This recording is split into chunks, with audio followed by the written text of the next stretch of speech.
So yun po mga Dabarkads, mga kabiyaya, isang mabiyayang araw po sa ating lahat. So ito, pag-usapan po natin, binabash po ng GMA Pro page itong sinanay. Opo, binabash po nilang yung sinanay dahil dun sa sinabi ni nanay na itong yung titulong Itbulaga ay sa Tito Vic and Joey talaga. Ayan po yung pag-uusapan natin ngayon. O tingnan nyo pa, dito nyo makikita kung ano yung pinagkaiba ng mga pro page ng TV5 or EAT, tapos pro page ng Kapuso, no? Tingnan nyo kung gaano kabastos tong mga to. Oo, tingnan nyo kung gaano kawalang ya tong mga to. Dito nyo makikita na mga walang modo talaga yung mga pro page ng GMA. Sa kadahilanan nga po na kahit matanda na or may edad na po, winawalang iya pa rin po nila. Gravity. So malaki rin kasing kahihiyan to sa kanila at ito naman kasi mga Kadabarkads, totoo naman po yung nangyari naman din kasi no at totoo rin naman po yung mga sinabi ni nanay dito. Bali parang ano niya lang yun na yun yung paniniwala niya So dapat hayaan natin yung freedom of speech niya yun. Hindi yung binabash nyo pati yung matanda. At ito, pag-usapan na rin natin na di umano ay third party sa iwalayan ni Miles Ocampo at ni Elijah. Oo, kasi nung nakaraan nag-viral nga po ang interview ni Elijah sa ex-boyfriend ni Miles Ocampo na di umano ay sila na po daw ay hiwalay na. So yan po yung mga pag-uusapan natin at syempre bago natin ito simulan, don't forget to like, share, comment, and subscribe sa ating YouTube channel at pakipindot na lang din po yung bell button para lagi tayo updated sa ating mga video araw-araw. So ito, simulan po natin dito kay bago natin panoorin yung video dito kay EAT, ito ang true, no. So ito po, makikita niyo dyan si screen, naka-screen recorder po tayo. Sabi niya dito, what? Si nanay at tatay na nasugod kanina, solid Itbulaga at kinilala ang Tito Vic and Joey na sila ang tunay at legit na Itbulaga. Once a solid Dabarkads, always solid Dabarkads. Malaking sampal po ito sa tape Bulaga. Kaya ngayon gumagawa sila ng ingay na kesyo kinikilala ang nasa GMA 7. Oh, sabi ni Andoy, halas siya. 1979 ba yung Itbulaga? Sa GMA 7 o sadyang claiming na sila ang Tito Vic and Joey. Basta kami naniniwala kami na ang Itbulaga ay nasa TV5. So ito po yung pages na yung post na yun. Pupuntahan din natin yan. Titignan po natin yung mga comment doon. Ito sabi nung Kapuso or GMA page, pro page, sabi niya, patay tayo dyan. Sabi ni nanay, Itbulaga TV5 daw. Ngayon na dating nasa GMA Channel 7 ng EAT or Itbulaga ng TVJ, walang galang na po nanay, lola, pag-aari na po ng TPNC ang Itbulaga. Wala pa nga yung kaso pag mamay-ari na agad. Di pa nga tapos yung usapan nila dun sa sa kalusuyan na sa kalukuyang napapanood ngayon sa GMA Channel 7. So tingnan din po natin yung rito, yung mga comment ng ating mga Dabarkads. So ito sabi ni Rodrigo A. Rubio Jr., huwag niyong lokohin ang sarili niyo. 43 years ang ginugol ng Tito Vic and Joey at bihira ang ganyang tumatagal na programa. Kaya nadikit na ang TVJ TVJ na kadikit na ng TVJ ang Itbulaga host lang sa tape ang naiba. TVJ is still leading. Ito sabi naman ni Greco, nasa democratic country tayo, hindi mo mapipilit ang tao na pinapaniwalaan ng paniniwala mo. Malaya tayong maniwala sa kung ano ang gusto natin. Pinapaniwalaan katulad katulad sa winner kanina, kung ang paniniwala niya ay TBJ ang legit Dabber Cats, ang Itbulaga, wala ka nang magagawa doon. Tama po yun.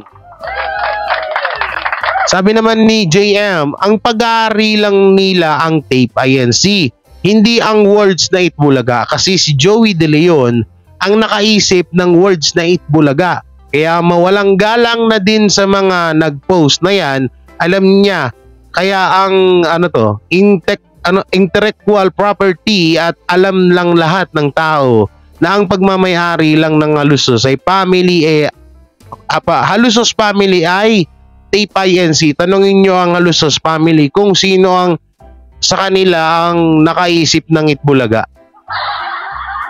Oo nga, yung mga pro page din ng GMA, ayun yung tanungin nyo ng Halusos kung sino yung nakaisip sa kanila nung titulong Itbulaga. So marami dito, no? Maraming mga comment na talagang sumang-ayon po kay nanay. Ito pa, sabi ni Magpayo, ni Mar Gemers. Ay ako man ang sumugod sa bahay, pagsisigawan ko na ang TBJ ang Itbulaga at ang Itbulaga ay ang TBJ. At legit Dabber Cats, kaya sila tape mabitawan ng title. Mabitawan ng title just because of TBJ title, kilala na ng masa mula noon hanggang ngayon. So, dahil pang mga komento dito, no? So, punta tayo dun kay, dito. Asan na ba yun? Sino ba nag-post nun? Ito. Ito ata yung nag-post nun, yung GMA Pro page.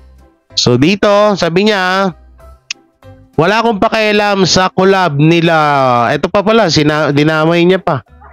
Wala akong pakialam sa collab nila Paulo at Vice sa McDonald's. Na yan, basta ako tutok sa tahanang pinakamasaya, parang si Bespil to Oo, kasabihan ni mga katagato ni Bespil Rest in peace nga pala kay Bespil, no? At na shutdown na po ang kanyang Facebook. Itbulaga sa GMA Kapuso, number 1 na ba? Number 1 nga kayo, tapos wala naman kayong kita. Sabi ni Bernade Sag, wala din kaming pakialam sa'yo. Alien, takot ipakita ang muka. Wala, mga duwag naman yung mga duwag naman yung mga Kapuso Pro page dyan. So ito po yung nag-post. Patay tayo dyan, sabi ni Nanay Itbulaga. So ito, makikita nyo po yung post dito. Kaso inop nyo po yung comment. Yan, wala po kayo makikitang comment dyan, mga ka-Dabber Cats. Kasi inop po niya para maiwas po siya sa mga basher. No. So yon, mga ka-Dabber Cats, no? So ano nga ba yung tawag dito, yung video. So ito yung video nasa atin na panoorin natin at sana wag tayo chupulangkot baby kumon. Kasi nga mahirap na, no? So anuhan na lang natin, medyo lakihan na lang natin. Yan, ganyan na lang natin para hindi tayo atlitan lang natin ng ganyan. Para hindi tayo makapiratis. Kapiratis. Okay, play natin. Nice.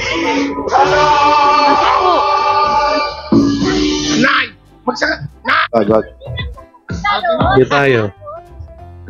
Yan. Bukol pa sila noon. Kami na talaga ang School bukol pa sila noon. Busing ang pinapanood. Tandang-tanda pa ni nanay, no? Tapos. Ngayon, sabi ko, bakit ako ito?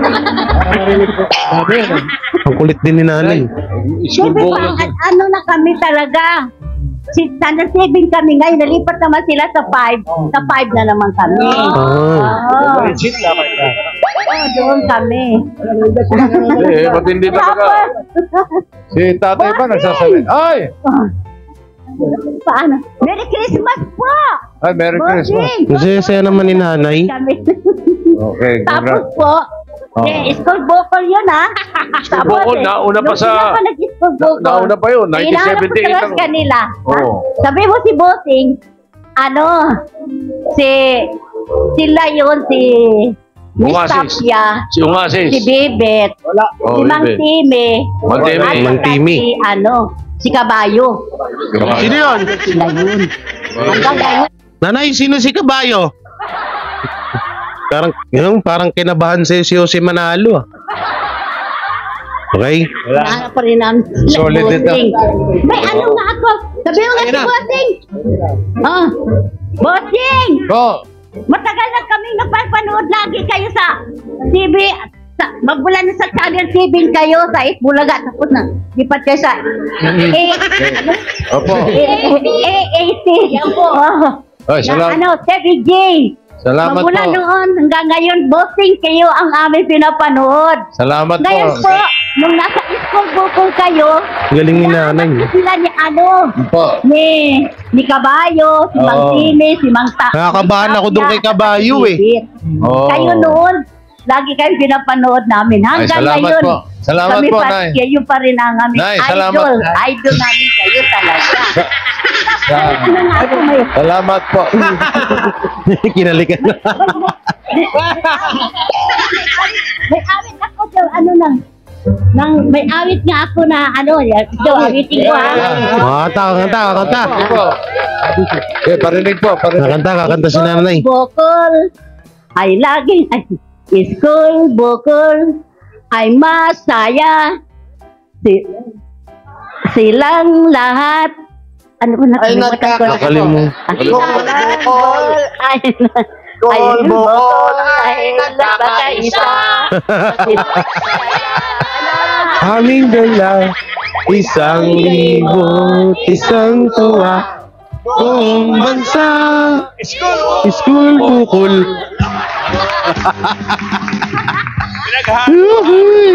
Pinagalo yung school bukol. Pinagalo yung school bukol tsaka Itbulaga ah. Ako na sigaw kay Usita, kay Ang galing ni nanay. Hindi kami narinig. Paano naman Opo. kasi? Masyado. Salamat po. Si tatay nakaano lang eh.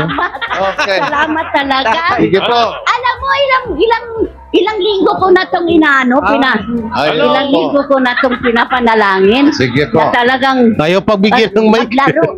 Anong masasabi mo sa Escalera Brothers? Maglaro ang TVJ dito. Oh, dito sa ano. Ay. Anong klase magkapatid sila Tito at si Joey Escalera? Ano po siya? Gwapo yan sila. Oh, tapos ano po ang ginagawa nila ron? Nagpapatawa. Ano po yung karakter nila ron?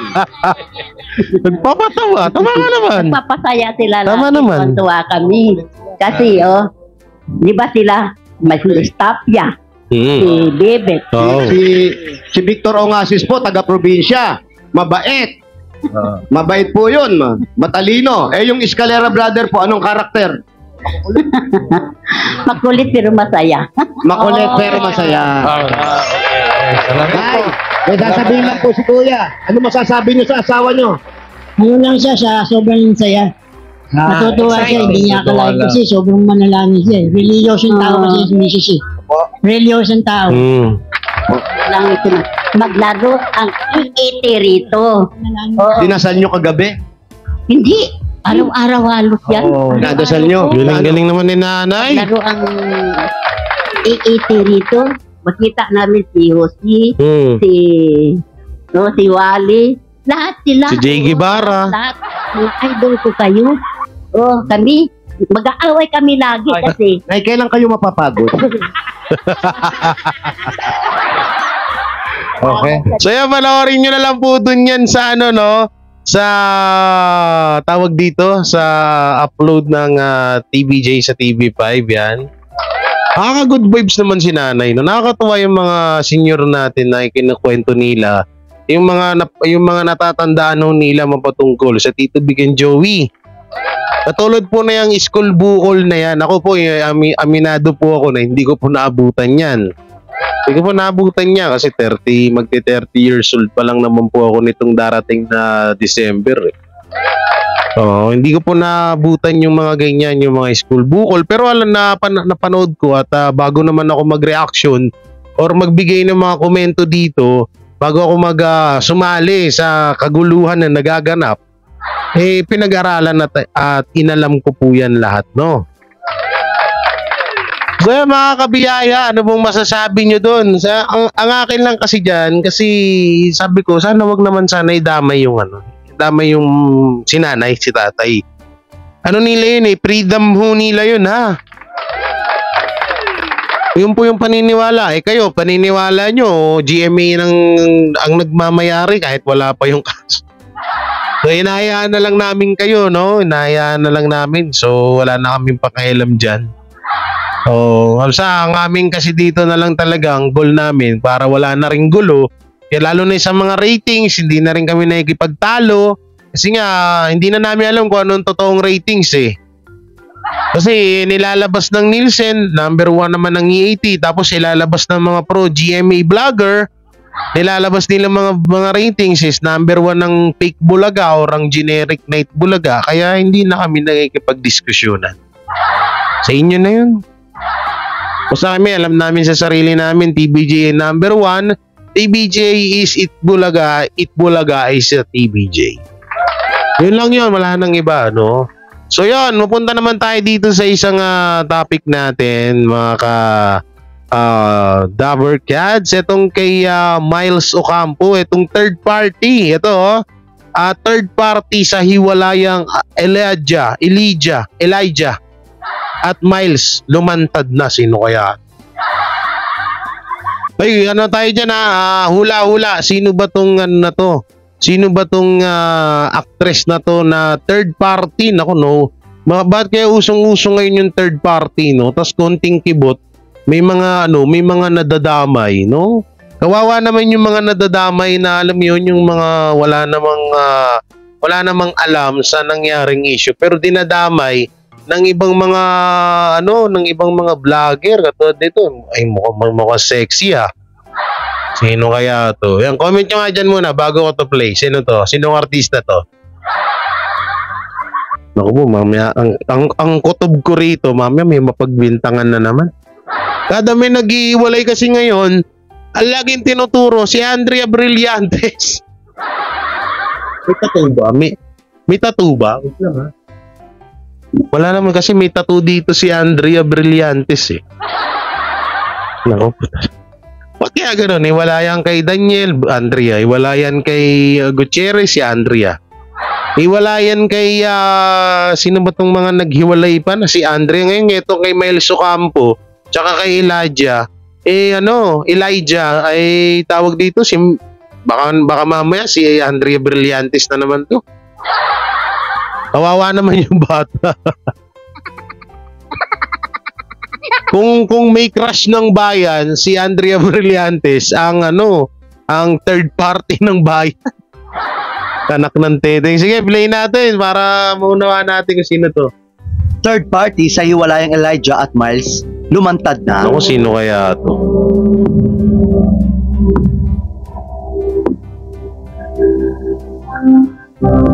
Usap-usapan ngayon ang babaeng umano'y dahilan ng hiwalayan ng celebrity couple na sina Miles Ocampo at Elijah Canlas.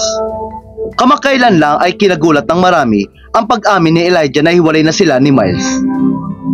Tila perfect kasi umano ang kanilang relasyon at talaga namang marami ang napapasana all sa kanilang tambalan. Sana all. Hindi rin akalain na maghihiwalay ang dalawa. Lalo pat nakikita ng marami na mahal nila ang isa't isa. Yun ang pinakamahalaga. Kaya naman, marami ang nangihinayang sa pagtatapos ng relasyon ni na Miles at Elijah. Wala kayong manghinayang, ako na lang. Palaisipan naman sa marami kung ano ang dahilan ng paghihiwalay ni na Miles at Elijah. Ano ba? Bagamat sinabi kasi ni Elijah na dahil sa personal na pinagdadaanan nila ni Miles, kaya nagkaroon sila ng problema at kalaunan ay nagdesisyong maghiwalay. Hindi maiwasan ng ilan na manghinala na may third party na involved sa hiwalayan ng dalawa. Isa na nga ang pangalan ng aktres na si Andrea Brillantes sa mga Naku po, Andrea, sabi ko na nga na umano'y third party sa hiwalayan ni na Miles at Elijah. Lingid sa ano to, parang gumawa na lang ba to ng content?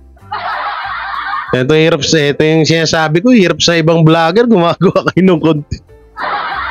Si Andrea Brillantes to naman. It's me.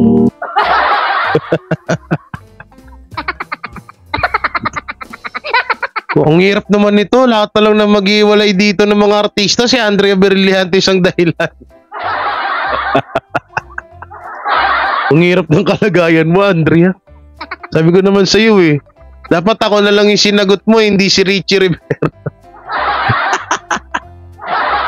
Ay, naku, lahat na lang talaga ng couple na naghihiwalay dito sa Pilipinas. Si Andrea Brillantes ang tinuturo. Ng marami, magkasama sa kapamilya drama series na Senior High sina Elijah Porket at Andre. magkasama si Andrea. Bukod dito, binalikan din ng netizen ang parehong interview kung saan inamin ni Elijah ang hiwalayan nila ni Miles. Sa nasabing interview, matatanda ang ibinahagi ni Elijah na nariyan lang siya palagi para kay Andrea. Lalo na Andrea? sa gitna ng pinagdadaanan nitong isyu ngayon, kaugnay sa hiwalayan ng Katniel. Ayon pa kay Elijah, nasa tabi lang siya ni Andrea at sumusuporta. Aniya, I really don't want to meddle in it.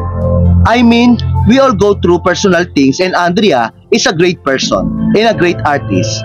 I have nothing but support for her. We are here naman for her. We know it's been a lot, that's why we try to give her the support that she need. Samantala, naawa naman ang veteran showbiz columnist na si Christopher Min kay Andrea. Dahil lagi na lang umano itong itinutulong third party totoo sa naman hiwalayan ng celebrity couples. Totoo naman, lagi naman talaga siya tinuturo. Ani ni Christy, nakakaawa lang na siya ang tinuturo. Wow, Samantalang wala pa namang resibo kung siya ba talaga ang nanggugulo o third party. Sa mga nagkakaiwalay na relasyon, masyado siyang paborito. Katulad yan, nagkasama lang sila sa senior high, syempre magkakasama sila sa isang serye. Magkaka-close, di ba?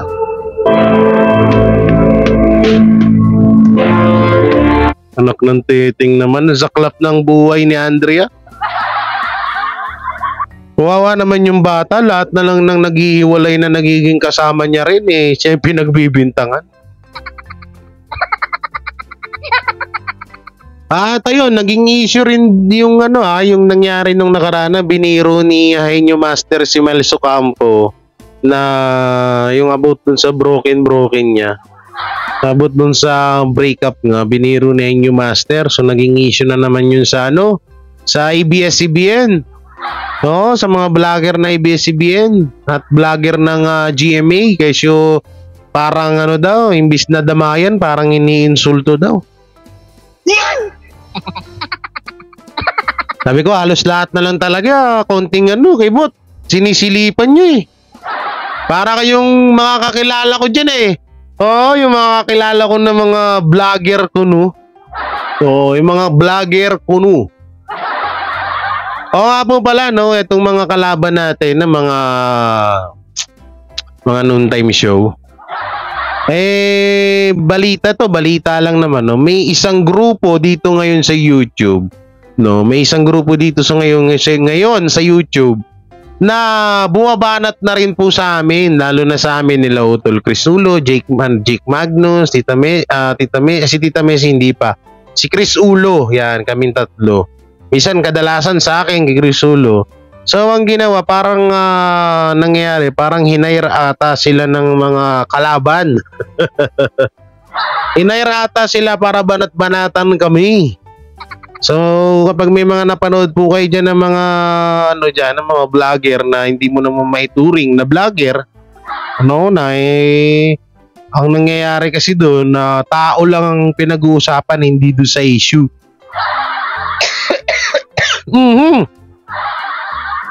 So, yun ang mga nangyayari doon So, wala naman kami magagawa doon. Sabi na, tinatawanan na nga lang namin.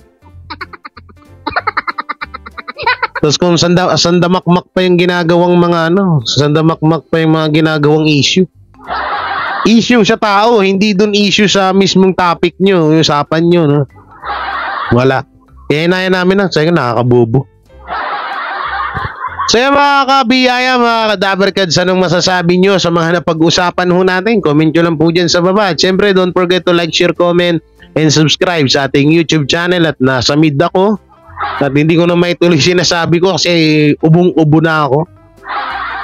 Yan, at sa mga double cards pala natin dyan, maraming salamat sa walang humpay na supportan nyo sa amin naman TBJ Vlogger, TBJ Defender, Yan, at may special mega love shoutout kila Kuya Armin Patricio, kila Ate Irene Patricio, Mami Rena Baher, Mami Lala, Mami Teresa from hindi ko pala sabihin. Mami Michelle Among, yan. Sino pa ba? Nakalimutan ko. Si Kuya Lori. Yan. Kuya Lori Del Rosario from Canada.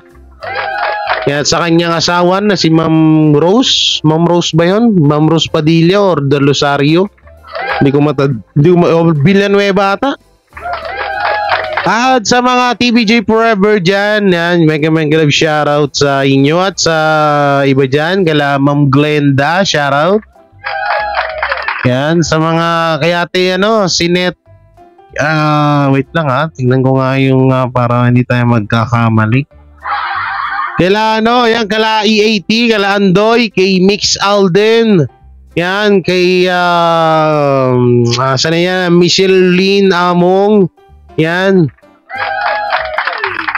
kay kay sino to, kay Ate Sinet Santos, yan, syempre kay Habi Manuel na road to 4,000 subscriber na, yung apo ni Henyo Master Joey De Leon na na-interview natin nung nakaraan. Sa mga hindi pa nakakapanood dyan, check nyo lang po dyan, pakisubscribe naman po na ngayong YouTube channel, pa road to 4,000 subscriber na po.